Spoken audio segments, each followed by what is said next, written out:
성경에는 하나님께서 축복하시고 또 귀하게 쓰신 많은 사람들의 이름이 기록되어 있습니다. 그들이 어떻게 해서 하나님께 많은 복을 받고 귀하게 쓰임을 받았을까? 그 배경을 이렇게 쭉 살펴보면 두 가지 신앙적인 특성이 있습니다. 첫 번째는 하나님 말씀에 대한 절대적인 순종, 하나님 말씀 순종하는 사람들을 축복하시고 또 귀하게 쓰신 것을 보게 되고, 또 한 가지는 하나님 앞에 절대적으로 기도한 사람들, 기도의 사람들을 하나님이 축복하시고 쓰신 것을 보게 됩니다.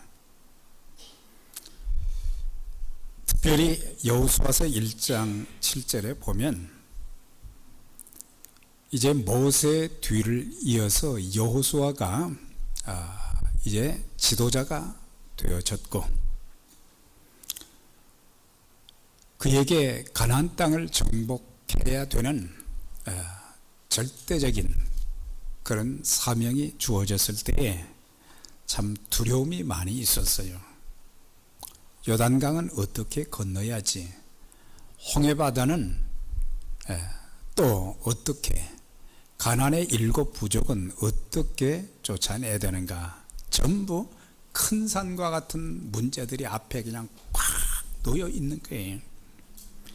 두려운 마음이 들고, 그때 하나님께서 그에게 말씀을 하셨어요.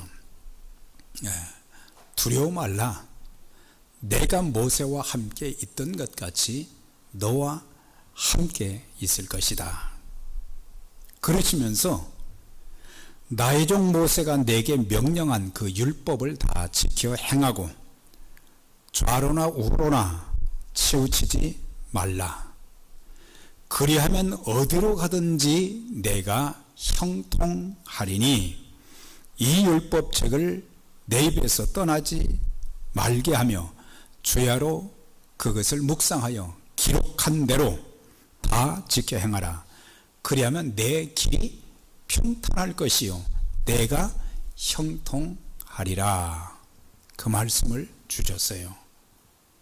그 말씀이 그에게는 굉장한 힘이 되어졌고, 불가능한 것 같지만 하나님의 말씀대로 행하다 보니까 하나님께서 그 모든 큰 산과 같은 문제들을 하나씩 하나씩 해결해 주시고, 그래서 그 땅을 정복하고 정착하는 그런 역사가 있었던 것을 보면서 하나님께서 약속하신 말씀은 기록되어진 성경의 말씀, 하나님 말씀에는 항상 아멘하고 순종하게 되면 어디로 가든지 무슨 일을 하든지 형통하게 되어진다.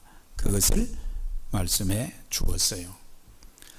모세도 약속의 땅에 들어가기 직전에 그 백성들을 향해서 설교를 하면서, 특별히 신명기 29장에 보면 너희는 이 언약의 말씀을 지켜 행하라. 그는 가나안 땅에 들어가지는 못하고 이제 죽어야 되지만은 마지막 모든 혼신을 다해서 약속의 땅에 들어가고자 하는 그 백성들을 향해서 모세 율법에 기록된 대로 지키라. 그러면 내가 무엇을 하든지 어디로 가든지 형통하게 될 것이다 그랬어요. 모세의 유언적인 설교에서도 강조한 것이 하나님이 직접 하신 말씀도 있고 모세의 설교를 통해서 하신 말씀도 있을 뿐만 아니라 다윗은 이스라엘의 왕으로서 40년간 통치를 하면서 참 말씀과 기도로 평생을 산 사람인데, 그가 이제 그의 인생의 마지막을 앞두고 그의 아들 솔로몬이 왕이 되었을 때에 이런 유언을 했습니다. 솔로몬아, 내 하나님 여호와의 명령을 지켜 그 길로 행하여 모세 율법에 기록된 대로 지키라. 그리하면 내가 무엇을 하든지 어디로 가든지 형통할지라 그랬어요.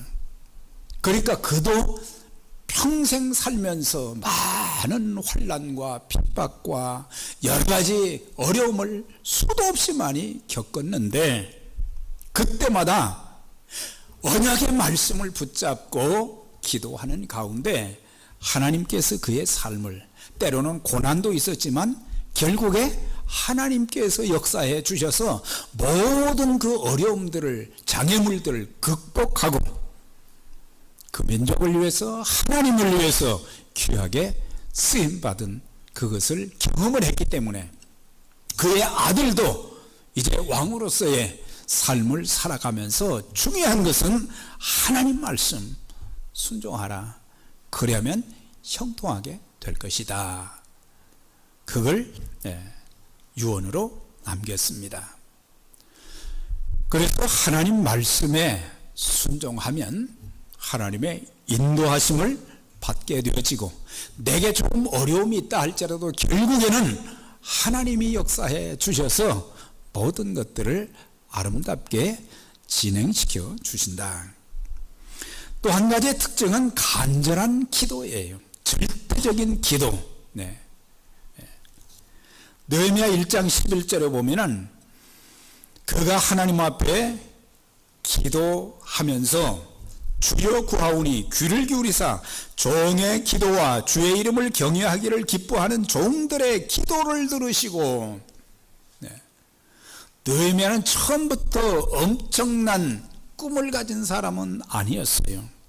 그렇지만은 자기가 아무것도 할 수 없는 그런 상황 가운데 있을 때 먼저 하나님 앞에 기도하기를 시작했는데, 기도하는 가운데 하나님께서 그의 기도를 들으시고 그의 모든 과정들을 선하게 인도해 주셔서 성벽재건을 140년 동안 허물어졌던 그 성벽을 이제 52일 만에 건축해서 완성하는 그 과정을 보게 될 때에 기도가 얼마만큼 중요한가, 그것을 여기서 강조해 주고 있습니다. 종들의 기도를 들으시고 오늘 종이 형통하여 이 사람 앞에서 은혜를 입게 하옵소서 그랬어요. 형통하여, 그러니까 왕의 마음을 하나님이 주장해 주시기를 바라고, 그래서 모든 일들이 아름답게 형통하게 이루어지게 해 주세요. 지금 자기가 모시고 있는 그 왕에게 절대적인 권한이 주어졌는데 그 왕의 마음을 움직여 주셔서 모든 일들이 어려움이 있고 장애물이 있지만 그게 좀 잘 진행될 수 있도록 왕의 마음을, 권력자의 마음을 움직여 주세요. 오늘 종이 형통하여 그리고 이 사람 앞에서 은혜를 입게 하옵소서 그랬어요. 하나님께서 그분의 백성된 자들에게 주신 특권들이 많은데 그 중에 기도의 특권을 주신 거예요. 기도할 수 있다고 하는, 하나님 앞에 감히 어떻게 나아갈 수도 없고, 하나님과 어떻게 대화를 하며 교제를 할 수 있겠어요. 그런데 하나님께서 하나님의 자녀된 백성들에게 기도의 특권을 주시면서 기도하면 응답해 주신다. 그걸 약속해 주셨어요. 그래서 느헤미야도 하나님의 그 약속하신 언약의 말씀들을 붙잡고 4개월 동안 기도를 했어요. 그게 2장에 나오는데 4개월 동안 묵묵히 하나님 앞에 기도하는데, 어느 날 왕 앞에 나아가는데, 왕이 자기에게 말을 거는 거예요. 무슨 걱정이 있길래 그렇게 얼굴에 수심이 꽉 찼느냐. 그랬더니 그가 하는 말이, 예루살렘에, 우리나라에 저의 조국이 지금 어려움에 처해 있는데 성벽은 다 무너지고 불에 타버리고 환난과 핍박을 당하고 여러 가지 어려움 가운데 있다고 하는 소식을 들어서 제 얼굴에 이렇게 수심이 가득합니다. 그랬더니 왕이 뭐라고 이야기하느냐면, 그러면 내가 무엇을 해주면 되겠느냐. 이게 참 놀라운 역사예요. 자기는 아무 말도 하지 않았는데 하나님께서 그 왕의 마음을 움직여서 그 마음에 이제 있는 내용을 입을 통해서 말을 하니까, 그 다음 2장 4절에도 보니까 뭐라고 되어 있느냐. 느헤미야가 하늘의 하나님 앞에 묵도를 하고, 묵도했다는 것은 짧게 기도하고, 거기서 뭐 길게 기도할 수가 있어요? 짧게 기도하면서, 하나님, 저의 입을 열어주셨는데 모든 것들이 잘 이루어질 수 있도록 해달라는 짧은 기도를 드렸어요. 그 얘기를 이제 쭉 다 듣고 나서는 그에게 허락해 준 것을 보게 돼요. 술관원으로서 이제 하나님을 잘 섬기고 왕에게도 신임을 받던 그 사람을 예루살렘에 이제 보내면서 가서 무너진 성벽을 재건하고 내 민족을 도와라. 그러면서 필요한 모든 것들을 다 지원하는, 군대를 동원해서 이제 백성들이 이렇게 가는 과정도 다 지키고, 또한 필요한 자재도 공급하고, 그렇게 해서 성벽 재건을 이룬 것을 볼 수가 있는데, 우리가 뭘 깨달을 수 있어요? 뭘 배울 수 있겠어요? 기도하면 정말 온 마음을 다해서 중심으로 하나님 앞에 간절히 기도하면 하나님은 어떤 문제가 됐든지 그 기도에 응답해 주신다. 그것을 말씀해 주고 있어요. 이거는 불가능한 일이야, 안 되는 일이야. 그렇지만 하나님께서 그들의 마음을 움직이시고 환경을 주장하시면은 안 될 일이 없다고 하는 거예요. 그래서 성경에는 하나님의 자녀들에게 기도하라는 그런 말씀들이 참 많이 있어요. 너는 내게 부르짖으라, 내가 내게 응답하겠고 내가 알지 못하는 크고 비밀한 일을 보여줄 것이다 그랬어요. 부르짖으라고 그랬어요. 오늘 그리스도인들이 세상에 살면서 겪는 어려움들이 참 숱하게 많습니다.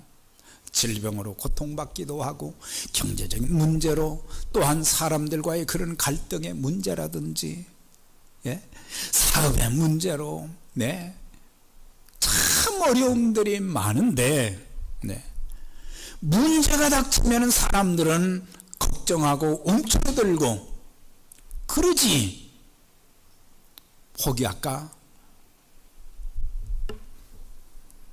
그러지 절대로 전능하신 하나님 앞에 느헤미야처럼 기도하지 않는다는 사실이에요. 하나님 앞에 엎드리면 사는 역사가 있게 됩니다. 예레미야 29장에도 너희가 내게 부르짖으며 내게 와서 기도하면 내가 너희 기도를 들을 것이요 너희를 포로된 중에서 다시 돌아오게 하리라. 예레미야 선지자도 그 백성들에게 지금 포로 생활한다고 고통스럽다고 힘들다고 원망하고 낙심할 것이 아니고 그 시간에 기도하라 이거예요. 기도하면 하나님께서 회복시켜 주신다, 해방시켜 주신다. 꿈 같은 일들이 일어나게 된다. 여호와께서 우리를 위하여 대사를 행하셨으니 우리는 참으로 기쁘도다. 하나님의 큰 일, 꿈 같은 일들, 그들이 포로에서 해방되면서 이 꿈 같은 일이다 그랬거든요. 특별히 신구약 성경에는 약속의 말씀을 붙잡고 기도한 사람들에게 하나님의 놀라운 기적의 역사를 보여주신 많은 사람들의 기록이 있는데, 특별히 모세는 그가 이스라엘 백성들을 이제 출애굽시키는 일, 약속의 땅 앞까지 40년 광야의 생활을 해나가면서 너무너무 힘들고 어려운 일들이 많았어요. 백성들의 원망과 불평, 심지어는 돌을 들어서 치려고도 하고 수많은 여러 가지 어려운 문제들을 많이 만났어요. 백성들의 먹을 것 문제, 마실 것 문제, 그리고 외부의 적들이 공격해 왔을 때에 어떻게 할 수가 없을 때마다 모세는 하나님 앞에 엎드렸어요. 너희들이 뭔데 나한테 이렇게 불평을 하느냐, 그런 말 하지 않았어요. 사람들이 뭐라고 하든지 이 모든 문제를 해결할 수 있는 분은 하나님밖에 없다. 하나님밖에 없다. 그것을 알기 때문에 늘 하나님 앞에 나서 기도할 때마다 하나님이 그에게 새 힘을 허락해 주시고 또한 방법을 말씀해 주시고 문제 해결을 이제 구체적으로 해 주신 것을 보게 되는데, 그래서 그 백성들을 약속의 땅까지 인도할 수 있는, 그래서 그 모든 기간은 전부 하나님 앞에 기도하는 과정을 통해서 하나님께서 일하셨다는 것을 보여주신 거예요. 마지막 사사시대의 지도자였던 사무엘은 그의 삶과 사역을 감당하면서 특별히 그의 백성들을 향해서 자신이 고백한 것이 있어요. 나는 여러분들을 위해서 기도하기를 쉬는 죄를 하나님 앞에 결단코 그 죄를 범치 아니하겠다 그랬어요. 그러니까 모든 것이, 그는 모든 주권이, 모든 문제 해결이 하나님 손에 달려 있다는 것을 알았기 때문에, 첫째는 자기 사역을 위해서도 기도하지만 그 백성들을 위해서 나는 끊임없이 기도하겠다, 그것을 말했어요. 블레셋이 얼마나 그 백성들을 고통스럽게 만들었는지 몰라요. 그런데 그때마다 기도하게 되니까 하나님께서 역사해 주셔서, 어떤 때는 말이죠, 우회를 바랬어도 하나님의 방법으로 천사를 동원해서 막 하나님이 일하기 시작한 것을 볼 수가 있어요. 그래서 기도하면 하나님이 일하신다고 하는 거예요. 내가 일하려고 하면은 물론 사람의 수고가 필요 없다는 건 아니죠. 그렇지만 우리가 우리의 할 일은 해야 되지만은 궁극적인 모든 일들을 해결하는 데는 하나님의 손길이 필요하다는 사실이에요. 우리가 주의 일을 하는 것도 그렇고 모든 것들 보면은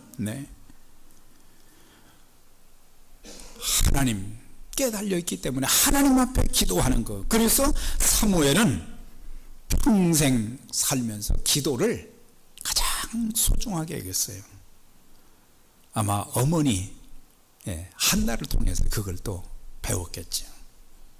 기도하면 불가능한 것도 가능하게 만들어 주신다. 하나님이 일하시는 거, 내가 무슨 대단한 능력이 있는 것도 아니지만은 나의 모든 문제를 하나님께 맡기고 하나님 앞에 기도하게 될 때에 하나님이 직접 일하셨어요. 율법학자 에스라는 바벨론에서 2차로 그의 백성들을 이끌고 온 지도자 중에 한 사람이에요. 그런데 그 많은 사람들을 이끌고 이제 여러 나라를 거쳐서 예루살렘으로 가야 되는데 위험이 도처에 너무 많이 도사리고 있었어요. 그런데 이 사람이 그 바사나라에서 얼마나 신실한 사람인지 왕에게 무엇이든지 요청하면은 구하면은 다 받을 수 있는 그런 정도로 왕하고 친했다 그랬거든요. 그 무리들에게는 젊은 사람만 있는 것이 아니라 노인들도 있고 어린아이들도 있고 이 위험스러운 이 4개월의 과정을 어떻게 그 백성들을 이끌고 갈까? 그런데 그 말씀을 보니까 왕에게 도움을 청하는 것을 부끄럽게 여기고 그랬어요. 부끄럽게 여겼다 그랬어요. 그리고 강가에서 모든 백성들과 더불어 함께 하나님께 우리 기도하자. 금식하면서 하나님 앞에 기도하면서 하나님께서 우리들을 무사히 예루살렘까지 갈 수 있도록 보호해 주시고 인도해 주시도록 우리 기도하자. 그래서 그들은 금식하면서 기도하는데 4개월 동안 여러 가지 많은 문제들, 어려움들이 있었지만은 안전하게 그 백성들을 예루살렘으로 기도하면서 하나님의 도움을 받아가지고 그 백성들을 그곳까지 안내했던 것을 볼 수가 있어요. 우리 모두도 지금에 대해 삶의 환경, 가정적인 환경, 교회적인 환경이 어떠하든지 중요한 것은 뭡니까? 하나님 앞에 이때가 기도할 때다. 그걸 말씀해 주고 있어요. 하나님 앞에 기도하게 되면 하나님이 합력해서 선을 이루시는 역사. 막힌 길도 열어주시고 필요한 것은 공급해 주시고 실타래처럼 얽힌 불가능한 모든 문제도 나는 못 풀어요. 우리는 못 풀어요. 아무리 머리를 쥐어 짜내고 경험을 통해서 해보려고도 안 돼요. 힘으로도 능으로도 안 되고 오직 나의 신으로 되느니라. 성령으로 기도하는 사람들, 성령의 사람들을 통해서 하나님께서 일하신다는 것을 가르쳐 주고 있어요. 오늘 그 느헤미야는 주전 2430년 전에, 주전 2430년경에 남왕국 유다에 속한 백성입니다. 바벨론에서 나라가 망하고 백성들이 포로로 끌려갈 때 그의 할아버지, 할머니, 아버지, 어머니도 끌려갔어요. 그는 바벨론에서 출생을 한 이민 2세입니다. 동족들이 겪는 그런 고통을 보면서도 그는 낙심하지 아니하고 부모의 신앙을 전수받아서 기도하면서 자기에게 주어진 삶의 상황 속에서 최선을 다하는 가운데 하나님께서 그를 나중에 높이셨어요. 술관원이라. 그러니까 왕을 독살하기가 쉽기 때문에 이제 음식마다 마시는 것마다 이 사람이 먼저 맛을 보니까 왕의 안위를 책임질 수 있는 사람이 장관급이거든요.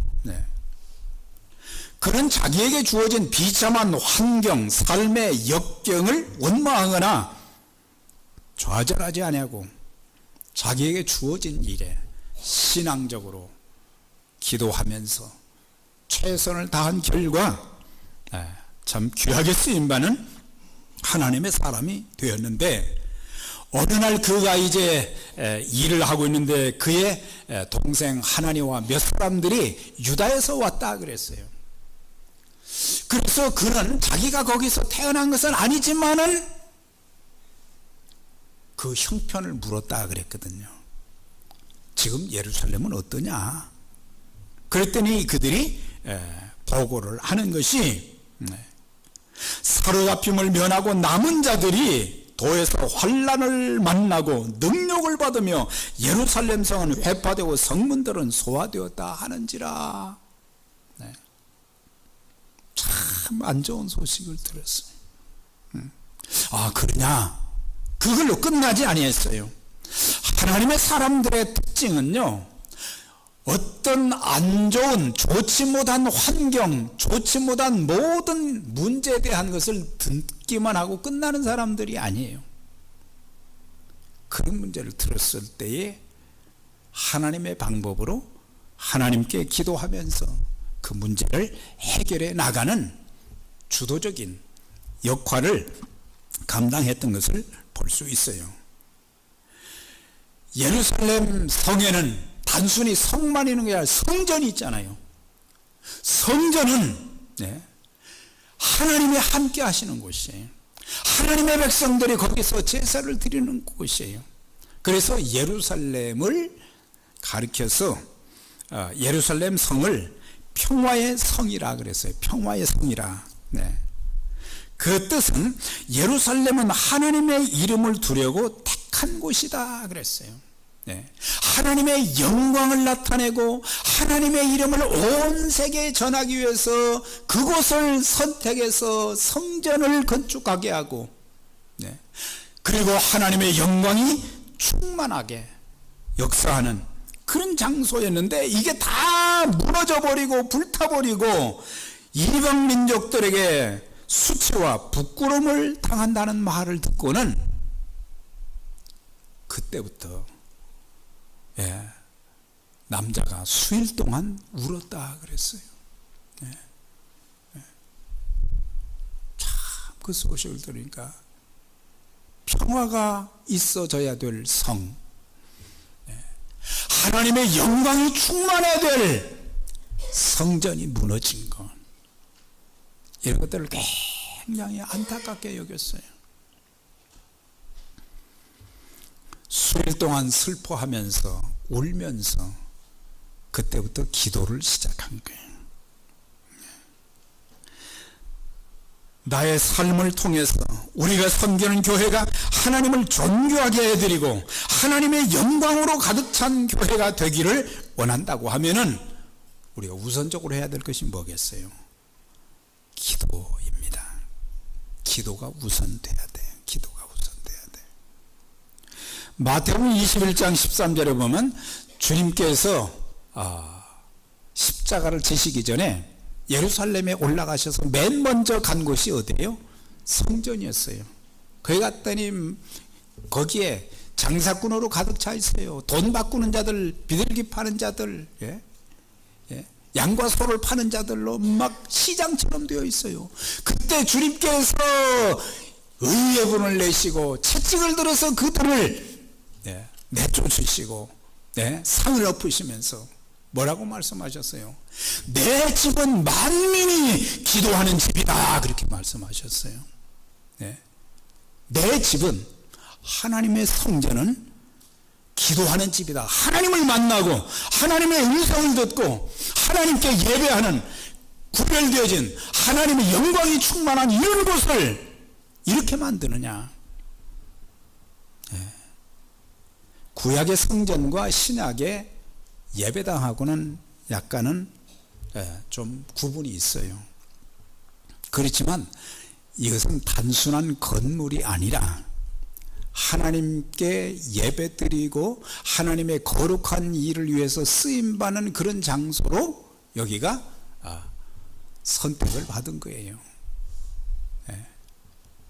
그냥 건물로 생각해서는 안 되고, 그래서 우리 교회에 하나님의 영광이 좀 충만하고 우리 교회가 하나님의 이름을 드러내고 세상 사람들에게 조롱받는 그런 사람들이 아니라, 그런 교회가 아니라 하나님의 영광이 같이 하고 하나님의 큰 역사들이 일어나는 그 일을 위해서 우리는 기도해야 된다는 사실이에요.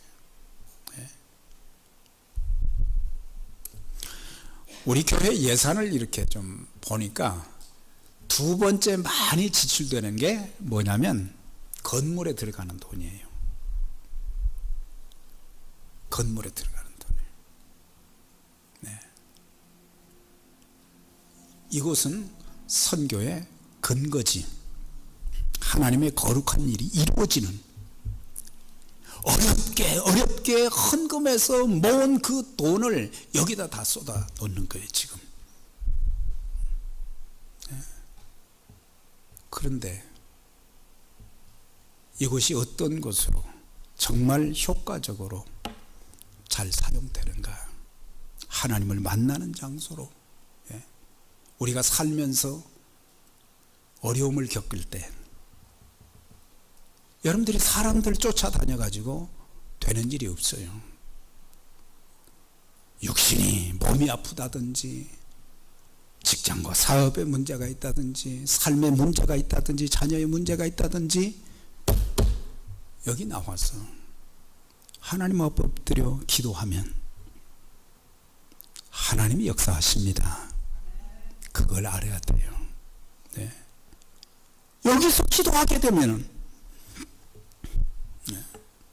솔로몬이 성전 건축을 해놓고 나서 봉헌 예배를 드리면서 하나님 앞에 이런 기도를 했어요.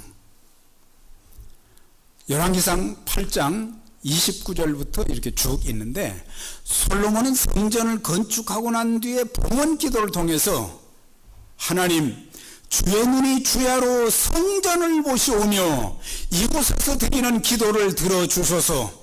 기도를 들으시고 죄를 사하여 주소서. 기근이나 전염병, 메뚜기나 황충, 적군이 침략하여 성을 포위하거나 무슨 재앙이나 질병이 있든지 이 성전에서 하나님 앞에 기도하거든 우리의 기도를 들어주세요. 그렇게 기도를 했어요. 하나님께 예배드리고 하나님께 기도하는 곳인데, 네. 메뚜기 떼가 황충이 와서 수거해 놓은 모든 것을 다 뜯어먹습니다. 적군이 침략해서 또 나라를 파괴시킵니다. 재앙이나 질병이 막 몰아닥칠 때 그때 어떻게 해야 되느냐? 그때 하나님 앞에 나와서 엎드려 기도해야 된다. 기도하면 우리의 기도를 들어주셔서 그 문제를 해결해 달라고 한 것을 볼 수가 있어요. 우리가 처한 상황, 우리 가정이 처한 상황, 교회가 처한 상황, 현실을 바라보면서 우리의 눈과 귀가 좀 열리면서, 느헤미야는 안타까운 마음을 가지고, 왜 하나님의 백성들이 저렇게 환난을 받고 능력을 받고 비난을 받으며 조롱과 멸시를 받는가? 하나님 앞에 눈물로 그는 금식하면서 기도를 시작한 거예요. 금식하면서 기도하는 가운데 하나님 역사가 놀랍게 막 일어나는 것을 볼 수가 있어요. 그래서 성벽 재건만 완성한 것이 아니라 에스라 학사와 더불어 영적인 이스라엘의 부흥을 일으키는데 이 두 사람이 귀하게 헌신했던 것을 볼 수가 있어요. 우리는 눈에 보이는 현상을 보면서 여러 가지 말은 할 수 있지만 하나님 앞에 쫙 엎드려서 교회적인 일이나 가정적인 일이나 모든 일에 정말 여기 나와서 어떤 때는 잠이 안 온다, 불면증이 있다, 여기 나와서 기도하고, 사실 뜬 눈으로 밤새운다는 거 얼마나 고통스러운 일인지 몰라요. 그러나 그때 하나님 앞에 나와서 기도하게 되면 단잠도 자게 하시고 우리의 삶의 문제도 해결해 주시고, 그래서 그의 신앙적인 특징은 기도를 통해서 그 귀한 일을 이끌어가는 일에 귀하게 쓰임 받았는데,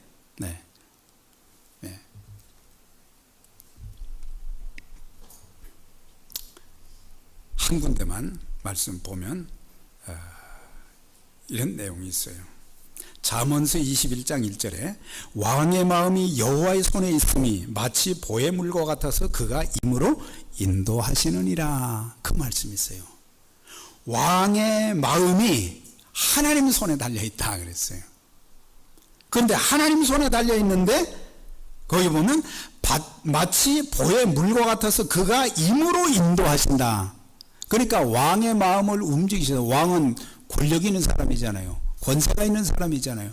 그러니까 하나님께서 그의 마음을 움직이시니까 왕이 그것을 아주 자연스럽게 하나님의 명령에 순종하는 것이다. 농사를 지을 때 농부는 저수지의 물을 말이죠, 가뭄이 들었을 때 저수지의 물을 이제 자기의 논과 밭으로 물고만 트면은 그리 들어가거든요. 간단해요. 그러니까 왕의 마음을 하나님이 그렇게 사용하신다는 사실이에요.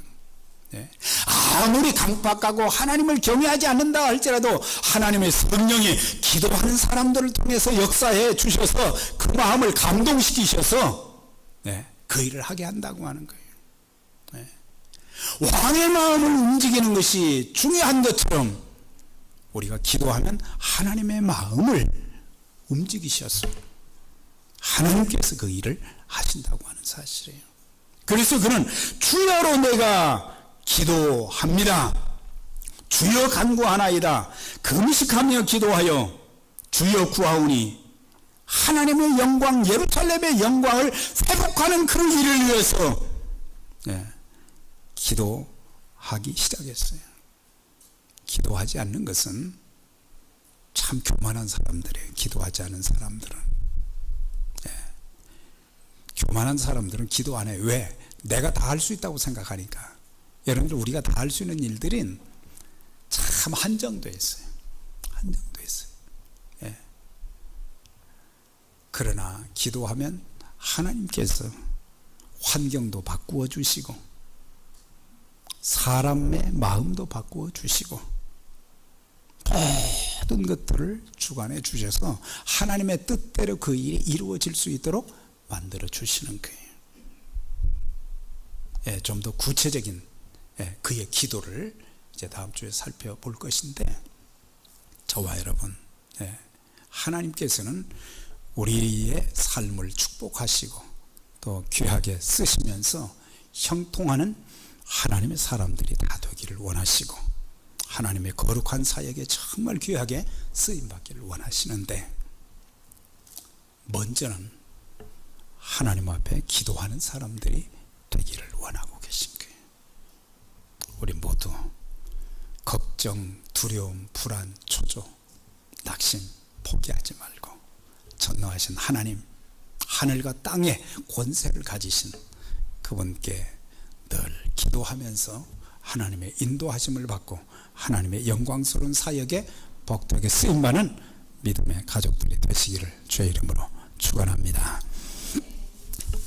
전능하신 하나님 아버지, 감사합니다.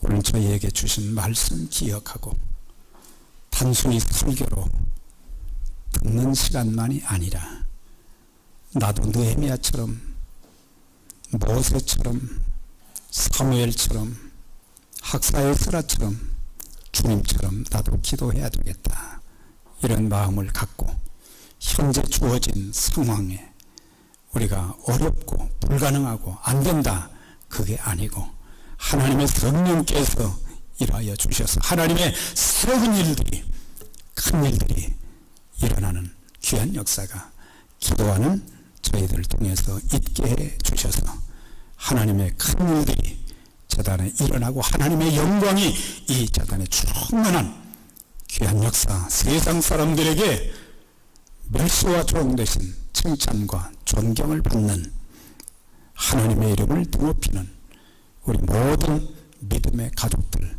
우리 에베네셀 교회가 되게 해 주옵소서. 예수님 이름으로 기도드리옵나이다. 아멘.